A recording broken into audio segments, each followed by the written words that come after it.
There you go, ladies and gents, Foxy here. Just show you a quick way how I mounted it without drilling any screws into the deck, the battery box that is.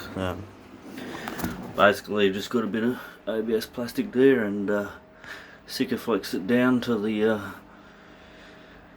aluminium tread plate.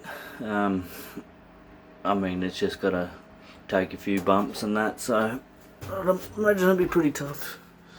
And basically it just maneuver it in place here. One moment. Basically that's how it's going to sit here, and then on those eyelets I'm just going to have a strap over. I'll put the lid on, and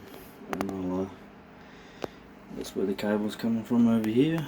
And that's the isolation switch there. I'll get a video of once it's all installed up, but basically just showing you that mounting system before I've got it all bolted down. So should look pretty tidy there. Cheers guys.